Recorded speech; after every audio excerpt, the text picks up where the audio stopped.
வணக்கம். என்ன செய்தியை பார்க்க போறோம்னு கேட்டீங்கன்னா, ஓங்கியது இந்துக்கள் கை, கதரும் போலி போராளிஸ். எங்க இந்துக்களுடைய கை ஓங்கியது, யார் அந்த போலி போராளிஸ் எல்லாவற்றையும் பார்க்கலாமா? ஆனா அதற்கு முன்பாக இதுவரைக்கும் நம்ம சேனலை நீங்க சப்ஸ்கிரைப் பண்ணலனா மறக்காம சப்ஸ்கிரைப் பண்ணிக்கிட்டு சப்போர்ட் பண்ணுங்க. முதல்ல நான் ஒரு வீடியோ தரேன், அந்த வீடியோவை பாருங்க. அதற்கு பிறகு நம்ம விரிவாக பேசலாம். திருப்பரங்குன்றம் பிரச்சனை தொடர்பாக புதிதாக பொறுப்பேற்ற தவேக அரசின் முதல்வர் திரு விஜய் அவர்களுக்கு மதுரை மத நல்லிணக்க மக்கள் கூட்டமைப்பின் சார்பாக இன்று மதுரை மாவட்ட ஆட்சியர் மூலமாக மனு அளித்திருக்கிறோம். இந்த மனுவில் எங்களது கோரிக்கை, தவேக அரசின் அமைச்சர் நிர்மல்குமார் அவர்கள் திருப்பரங்குன்றம் பிரச்சனையில் 2 ஆண்டுகளுக்கு முந்தைய நிலை தொடரும் என்று சொல்லியிருக்கிறார். தொடரும் என்று சொன்னால் அதற்குரிய சட்ட நடவடிக்கைகளை அரசு மேற்கொண்டால் தான் பழைய நிலைமை என்பது நீடிக்கும். வீடியோவை பாத்தீங்களா? இதில் இருக்கக்கூடிய மத நல்லிணக்க குழுவினுடைய ஆட்களை ஒட்டுமொத்தமா பாத்தீங்களா? இவங்களுக்கு சில கேள்விகளை நம்ம வச்சிருக்கோம், அது கொஞ்சம் பின்னாடி பார்க்கலாம். ஆனா இவங்க என்ன சொல்ல வராங்க அப்படின்றது நான் உங்களுக்கு சுருக்கமா சொல்லிடுறேன். இவங்க மத நல்லிணக்க குழுவாம். இதுவரைக்கும் திருப்பரங்குன்றமானது அமைதியா தான் இருந்ததா, எந்த விதமான மத பிரச்சனையும் இல்லையா. ஆனா இப்போ சங் பரிவார் கும்பலானது மத பிரச்சனையை உண்டாக்கி இரு மதங்களுக்கு இடையில சண்டையை உருவாக்கம் போல் இருக்குது. அதனால இந்த அரசாங்கமானது நீதிமன்றத்துக்கு போகணும் அப்படின்னு நேரா போய் மாவட்ட ஆட்சித்தலைவரை சந்தித்து விஜய்க்கு கோரிக்கை மனுவை கொடுத்திருக்கிறாங்க. என்ன கோரிக்கை மனு அப்படின்னு பார்க்கும்போது, நம்ம ஜி.ஆர். சுவாமிநாதன் அவர்கள் கார்த்திகை தீபத்தின் அன்று தீபத்தூண்ல தீபம் ஏற்ற வேண்டும் என்று உத்தரவிட்டார். உங்க எல்லாருக்கும் தெரியும். ஆனா அந்த உத்தரவை திமுக அரசாங்கமானது வாக்கு வங்கி அரசியலுக்காக நடைமுறைப்படுத்தல. அதுக்கப்புறம் இரு நீதிபதிகள் பெஞ்சுக்கு இந்த வழக்கு போச்சு. அவங்க யார்கிட்டலாம் கருத்து கேட்கணுமோ அந்த தீபத்தூண்ல தீபம் ஏத்தணுமா இல்லையா என்பதற்கான ஆதாரங்களை கொண்டு வந்து கொடுங்க அப்படின்னு சொல்லிட்டு, ஒரு பக்கம் இஸ்லாமிய தரப்பு, இன்னொரு பக்கம் இந்துக்கள் தரப்பு, அப்புறம் ராமர் ரவிக்குமார் தரப்பு என்று சொல்லிட்டு 3 தரப்புடன் சேர்த்து இந்து அறநிலைத்துறையின் தரப்பையும் கருத்தை கேட்டு, அதற்கு பிறகு அடுத்து வருகின்ற கார்த்திகை தீப நாள்ல தீபத்தூண்ல தீபம் ஏத்தணும். ஏத்துறீங்களா இல்லையா? 2வது, நீங்க கார்த்திகை தீபத்தன்றைக்கு தீபத்தூண்ல தீபம் ஏத்த வேண்டும் என்று உத்தரவிட்டார் ஜி.ஆர். சுவாமிநாதன் நீதியரசர். அதை நீங்க நடைமுறைப்படுத்தல. அதனால நீதிமன்ற அவமதிப்பு வழக்கானது போடப்பட்டிருக்குது. அந்த நீதிமன்ற அவமதிப்பு வழக்க ஜி.ஆர். சுவாமிநாதன் அவர்கள் விசாரிப்பார். யாரெல்லாம் நீதிமன்ற உத்தரவை நடைமுறைப்படுத்தலையோ அவங்க நீதிமன்றத்தில் ஆஜராக வேண்டும். ஜி.ஆர். சுவாமிநாதன் அவர்கள் நீதிமன்ற அவமதிப்பு வழக்க நழுவெடுத்து நடத்துவதில் எந்தவித தடையும் இல்லை அப்படின்னு சொல்லிவிட்டு வேற அமர்வுக்கும் மாற்ற முடியாது என்று அதிரடியான உத்தரவை போட்டுட்டாங்க. இப்போ ஒட்டுமொத்த தீர்ப்பும் நிலுவையில் இருக்குது. அடுத்த கார்த்திகை தீபம் வந்துச்சுன்னு வச்சுங்களேன், தீபம் ஏத்தி ஆகணும். இப்ப புதிய அரசு வந்திருக்குது. புதிய அரசில் இருக்கக்கூடிய இந்து அறநிலையத்துறை அமைச்சரோ அதே மாதிரி சட்டத்துறை அமைச்சரோ ஒரு வார்த்தையை சொல்லிட்டாங்க. என்ன சொன்னாங்க கேட்டீங்கன்னா, திருப்பரங்குன்றம் மலை விவகாரத்துல 2 வருஷத்துக்கு முன்பாக என்ன நிலைப்பாடு இருந்ததோ அந்த நிலைப்பாடு தான் எங்களுடைய நிலைப்பாடு அப்படின்னு சொல்லிட்டார். இப்போ இந்த மத நல்லிணக்க குழு இருக்குல்ல, அந்த குழுக்காரங்க என்ன சொல்றாங்க கேட்டீங்கன்னா, 2 வருஷத்துக்கு முன்பாக என்ன நிலைப்பாடு இருந்ததோ அந்த நிலைப்பாடு தொடர வேண்டும் என்றால் உச்ச நீதிமன்றத்துக்கு வழங்கப்பட்டிருக்கின்ற தீர்ப்பை எதிர்த்து போனமா இல்லையா? ஆனா இந்த அரசாங்கம் உச்ச நீதிமன்றத்துக்கு மேல்முறையீட்டுக்கு போகாம 2 வருஷத்துக்கு முன்பா இருக்கக்கூடிய நடைமுறையை நாங்க கடைபிடிப்போம் அப்படின்னு சொன்னா அது சாத்தியம் இல்லை. ஏன்னா ஒரு நீதிபதி தீபம் ஏத்த சொன்னாரு, ஏத்தாம விட்டுட்டோம். இரு நீதியரசர்கள் தீபம் ஏத்தணும்னு உத்தரவு போட்டிருக்காங்கப்பா. அந்த இரு நீதிபதிகளுடைய தீர்ப்பை நடைமுறைப்படுத்தலனா அதுக்கப்புறம் இந்த அரசாங்கமானது நீதிமன்ற அவமதிப்பு வழக்கில் சிக்கிடும். எந்த அதிகாரியும் தப்பவே முடியாது. ஏன் தெரியுமா? ஏற்கனவே ஜி.ஆர். சாமிநாதன் அவர்கள் போட்ட உத்தரவை காவல்துறை அதிகாரிகளும் மாவட்ட ஆட்சித்தலைவரும் இந்து அறநிலையத்துறை அதிகாரிகளும் நடைமுறைப்படுத்தாத காரணத்தினால அவங்க நீதிமன்ற அவமதிப்பு வழக்கை எதிர்கொண்டார்கள். அப்படி எதிர்கொள்கின்ற போது எல்லா அரசு ஊழியர்களும் மன்னிப்பு கேட்டாங்க. பகிங்கரமாக போய் ஏற்கனவே மன்னிப்பு கேட்ட நீங்க இரு நீதிபதிகள் தீபம் ஏத்தணும்னு சொல்லியிருக்காங்க, அதை நடைமுறைப்படுத்தலனா மீண்டும் ஒரு அவமதிப்பு வழக்கானது போடப்பட்டால் அதுக்கப்புறம் வெறும் மன்னிப்போடு கேட்டா விட்டுற மாட்டாங்க. எல்லாருக்கும் தண்டனை கிடைக்க வாய்ப்பு இருக்குது. அதனால இப்பவே என்ன பண்றீங்க, அந்த இரு நீதிபதிகள் தீர்ப்பை எதிர்த்து உச்ச நீதிமன்றம் போனோம். அப்பதான் 2 வருஷத்துக்கு முன்பாக என்ன நிலைப்பாடு இருந்ததோ அந்த நிலைப்பாடு தொடரும் அப்படின்னு வந்து இவங்க கலெக்டர் கிட்ட மனு கொடுத்து புதுசா அமைந்திருக்கின்ற அரசினுடைய முதலமைச்சருக்கு கோரிக்கை வச்சிருக்காங்க. இவங்க மத நல்லிணக்க குழுவான், மத நல்லிணக்க குழுன்னு சொல்றாங்க. ஆனா மொத்த பேருமே வந்து ஏதோ ஒரு மதத்தை சார்ந்தவங்க மாதிரியே தெரியுது எனக்கு. சில பேர் இஸ்லாமியர் இருக்கிறாங்க, அவங்க அடையாளத்துடன் அவங்க அப்படியே கண்ணியமா இருக்கிறாங்க. ஆனா சில பேர் வந்து எந்த மதத்தை சார்ந்தவனே தெரியல. மத நல்லிணக்க குழுனா என்ன அர்த்தம்? எல்லா மதத்தை சார்ந்தவங்களும் அதுல இருக்கணுமா இல்லையா? ஆனா அங்க யாரும் நெத்தியிலும் பொட்டு இருக்கிற மாதிரி தெரியல, அங்க இருக்கின்ற பெண்களுடைய கூந்தல்ல பூ இருக்கிற மாதிரியே தெரியலையே. அப்போ இந்த மத நல்லிணக்க குழுவுல ஒரு மதத்தை சார்ந்தவங்க மட்டுங்கிறாங்களே, அப்படி ஒரு மதத்தை மட்டும் சார்ந்தவங்க இருந்தாங்கன்னா அது எப்படி மத நல்லிணக்க குழுவாகும்?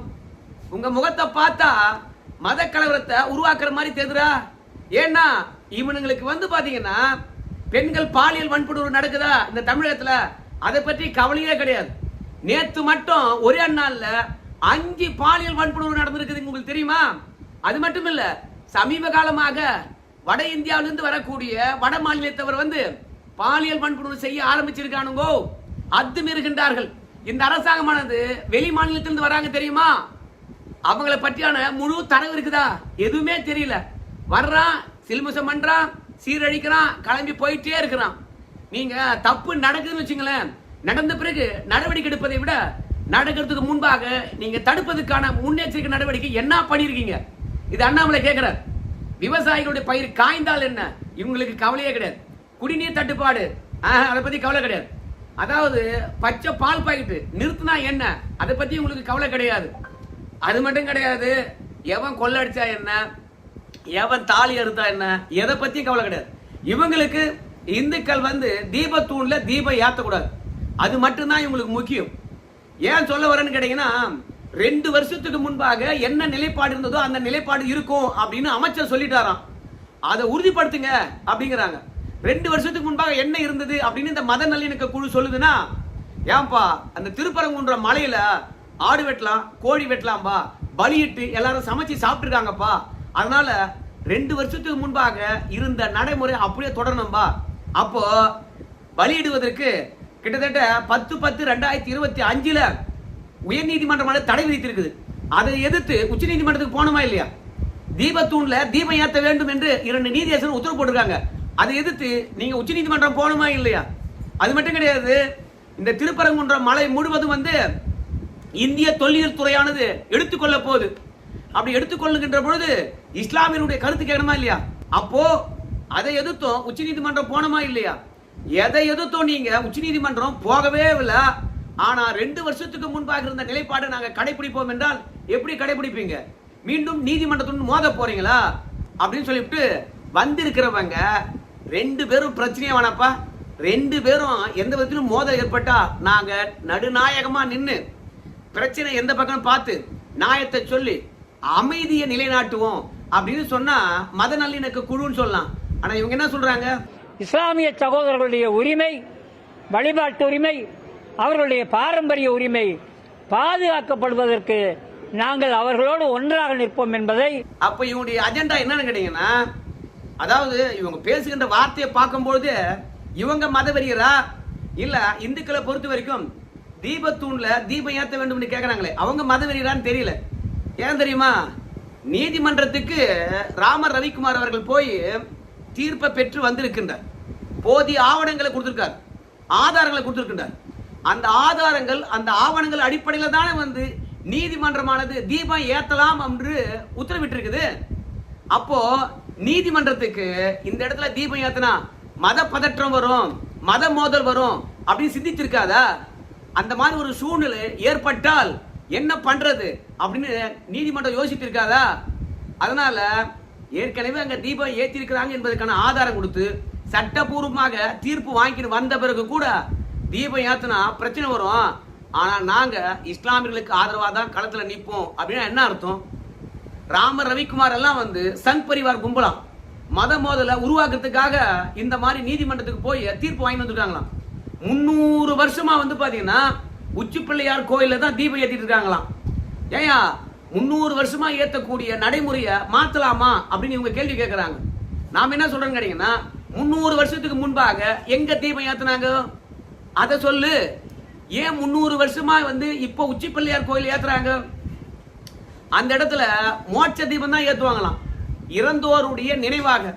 ஆனா கார்த்திகை தீபத்தை பொறுத்த வரைக்கும் எப்பவுமே ஒரு வழக்கம் இருக்கிறது, உயரமான இடத்துல தான் தீபம் ஏத்துவாங்க. அதாவது நீங்க எந்த கோயிலுக்கு போனாலும் சரி, கோபுரத்தின் மேலதான் வந்து தீபம் ஏத்துவாங்க. ஏன்னா ஊருக்கே தெரியணும் என்பதற்காக தான். அதனால கார்த்திகை தீபத்தை பற்றி தெரியாத இவர்கள்லாம் வந்து கார்த்திகை தீபத்தை பற்றி நமக்கு விளக்கம் அளிக்கின்றார்கள். அதனால இவங்க மீண்டும் ஏதோ ஒரு பிரச்சனையை கலப்பணும், அதன் மூலமாக விஜய் ஆட்சிக்கு ஏதாவது நெருக்கடி கொடுக்கணும் அப்படின்னு வந்திருக்காங்கன்னு தெரியல. இவங்க ஏன் இவ்வளவு பயப்படுறாங்கன்னு கேட்டீங்கன்னா, தீர்ப்பு இந்துக்களுக்கு சாதகமா இருக்குது, இந்துக்கள் கையானது ஓங்கி இருக்குது. அதனால இங்க இருக்கின்ற காவல்துறையும் சரி, அதிகாரிகளும் சரி, எந்த சாக்கு போக்கும் சொல்ல முடியாது. ஏன்னு கேட்டீங்கன்னா, அன்னைக்கு எங்களுக்கு எந்த வித உள்நோக்கம் இல்லை, போதிய கால அவகாசம் இல்லைன்னு சொன்னீங்க. ஆனா இன்னைக்கு கிட்டத்தட்ட 1 வருட காலம் கால அவகாசம் இருந்தது. அப்ப இந்த 1 வருட காலத்துல நீங்க அமைதி பேச்சுவார்த்தை முன்னெடுத்திருக்கலாம், பிரச்சனை இல்லாம எப்படி தீபத்தை ஏத்துறது அப்படின்னு சொல்லிட்டு நீங்க யோசனை பண்ணிருக்கலாம். எல்லா விஷயங்களும் சாத்தியப்படுத்துவதற்கு கால நேரம் இருந்தது. ஆனா கடைசியில வந்து நீங்க என்ன பண்றீங்க, தீபம் ஏத்த மாட்டோம் அப்படின்னு சொல்றீங்களா அப்படின்னு சொல்லிட்டு நீதிமன்றமானது பயங்கரமா கண்டிக்கும். எந்த அதிகாரியும் சரி, எந்த ஆட்சியாளரும் சரி, ஒண்ணுமே பண்ண முடியாது. ஆனா இவங்க என்ன சொல்றாங்க கேட்டீங்கன்னா, எப்போதும் ஜனநாயகத்துல வாக்கு தான் ஆயுதம். அதனால மதுரையில் இருக்கக்கூடிய 10 சட்டமன்ற உறுப்பினர்களும் எங்களுக்கு ஆதரவா இருக்கணும், எங்களுக்கு ஆதரவா இருந்தீங்கன்னா நாங்க உங்களுக்கு ஆதரவா இருப்போம் அப்படின்னு சொல்லிட்டு பேரம் பேச ஆரம்பிச்சிட்டாங்க. பாத்துங்க, மொத்தத்தில் இவருடைய குறிக்கோள் வந்து நீதிமன்ற தீர்ப்பை நடைமுறைப்படுத்த கூடாது. அப்படி நடைமுறைப்படுத்தி விட்டார்கள் என்றால் இவங்களுக்கு என்ன யூகோ வந்ததுன்னு தெரியல, இல்ல தீபம் ஏத்தனா யாருக்கு பிரச்சனைன்னு தெரியல. அது தர்காவுக்கு சொந்தமான இடமும் இல்லை, அது கோயிலுக்கு சொந்தமான இடம். ஆனா இவங்க மட்டும் வந்து பாருங்க, கோயிலுக்கு சொந்தமான தலைமரத்துல போய் பிறை கொடியை ஏத்துவாங்க. நீதிமன்றம் கண்டித்த பிறகு இந்து அறநிலையத்துறை அதிகாரிகள் மீது நாங்க நடவடிக்கை எடுக்க வேண்டி வரும். அந்த மரத்துல எப்படி கொடி ஏத்தலாம்? அது கோயிலுக்கு சொந்தமான இடத்துல தானே இருக்குது, அந்த கோயிலுக்கு சொந்தமான மரம் தானே, எப்படி கொடி ஏத்துனாங்க? உடனே இறக்கி எட்டா அப்படின்னு நீதிமன்றம் உத்தரவு போட்ட பிறகுதான் கோயில் தலைமரத்துல கொடி ஏத்துனதை அதுக்கப்புறம் வந்து இறக்கி எடுத்து வந்தாங்க. அதுக்கு இஸ்லாமியர்கள் என்ன சொன்னாங்க தெரியுமா? கொடியை பொறுத்த வரைக்கும் உயரமான இடத்துல ஏத்துனாதான் இங்க தர்காவில் வழிபாடு நடக்க போகுது, சந்தனக்கூட திருவிழா நடத்த போறாங்க, கந்தூரி விழா நடத்த போறாங்க அப்படின்னு தெரியும். அதனால உயரமான மரம் அதான் இருந்தது, அதனால அதை நாங்க கொடியேற்றணும் அப்படின்னு சொல்றாங்க. இவங்க கொடியேற்றத்தை மட்டும் உயரமா இருக்கக்கூடிய மரத்துல கொடியேற்றுவாங்களாம்.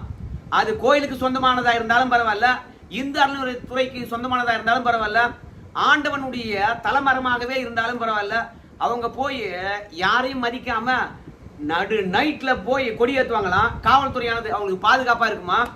ஆனா நீதிமன்றம் உத்தரவிட்ட பிறகும் அங்க தீபம் ஏற்றக்கூடாதான். அந்த ஏத்தாம தடுத்தீங்கன்னா மதுரை மாவட்டத்தில் இருக்கக்கூடிய 10 எம்எல்ஏக்களுக்கும் நாங்க உறுதுணையா இருப்போம், நீங்க எங்களுக்கு உறுதுணையா இருக்கணும் அப்படின்னு இவங்க பேசுறாங்கப்பா. சோ நீதிமன்ற தீர்ப்பானது இந்துக்களுக்கு ஆதரவா இருக்குது, அவங்க கை ஓங்கி இருக்கிறது. என்ன பண்ணலாம்னு சொல்லிட்டு அரசியல் ரீதியாக வாக்கை பயன்படுத்தி எம்எல்ஏக்களை மிரட்டுகின்ற வேலையில இறங்கி இருக்கிறாங்க. சோ சிறுபான்மையர் வாக்குக்காக எவனாலும் என்ன வேலையாலும் பார்ப்பான். ஆனா நீதிமன்ற உத்தரவை நடைமுறைப்படுத்துறாங்களா இல்லையான்னு பொறுத்து பார்க்கலாம். நமக்கு எப்போதும் சரி சமய நல்லிணக்கம் தான் முக்கியம். நீதிமன்றம் என்ன உத்தரவிட்டதோ அதை நடைமுறைப்படுத்தணும். அதே மாதிரி நீதிமன்ற உத்தரவை நடைமுறைப்படுத்துவதற்கு எல்லா சமூகத்தையும் கூப்பிட்டு பேசி பிரச்சனையை தீர்க்கணும். அப்படிதான் சென்ற முறை வந்து தீபம் ஏற்றக்கூடாது என்று நீதிமன்றத்துக்கு ஓடினதே வந்து இந்து அறநிலையத்துறை தான். இந்த முறையும் அதே மாதிரி இந்த அறநிலையத்துறையே வந்து பாத்தீங்கன்னா நீதிமன்றத்துக்கு ஓடும். ஏன்னா எவன் கையை வச்சு எவன் கண்ணை குத்தணுமோ அதை சரியா அரசியல்வாதி அவன் கையை வச்சு அவன் கண்ணை குத்துவான். அது மாதிரி தான் இந்த அறநிலையத்துறையை வந்து ஏவி விட்டு இந்துக்களுக்கு எதிராகவே கேஸ் போட்டாங்க. ஆனா இந்த முறை இந்த அறநிலையத்துறை அதிகாரிகள் அப்படி பண்ணக்கூடாது. 2 வருஷமா போராடி 1 வருஷ காலம் அவகாசம் கொடுத்து நீங்க அப்பயும் தீபம் ஏத்தலன்னா அப்ப இந்துக்கள் என்னவா நினைக்கிறீங்க நீங்க? அப்ப அவங்களுக்கான உரிமை அவங்களுக்கான நம்பிக்கையை எப்படி போனாலும் பரவாயில்லன்னு சொல்லிட்டு கடந்து போறீங்களா? அவங்க தான் ஒன்னா சேர்ந்து ஓட்டு போடுவாங்களா? இந்துக்கள் ஓட்டு போட மாட்டாங்களா? சரிங்க, என்ன நடக்குதுன்னு நம்ம பொறுத்து பார்க்கலாம். இவனுங்களுக்கு கொஞ்சம் இந்துக்கள் கையானது ஓங்கி விடக்கூடாது, கண்ணு பொறுக்காது, அப்படிதான் வந்து கதறி இருக்கானுங்க. இவங்கெல்லாம் இஸ்லாம் பெருமக்களுடைய ஒட்டுமொத்த பிரதிநிதிகள் கிடையாது, எங்க திமுகவுடைய ஆதரவாளர்களாக தான் இருப்பாங்க. விஜய்க்கு ஏதாவது வம்பு வைக்கிறதுக்காக வந்திருப்பாங்க. சரி நண்பர்களே, இந்த வீடியோ தொடர்பாக கருத்து சொல்லுவோம். நன்றி.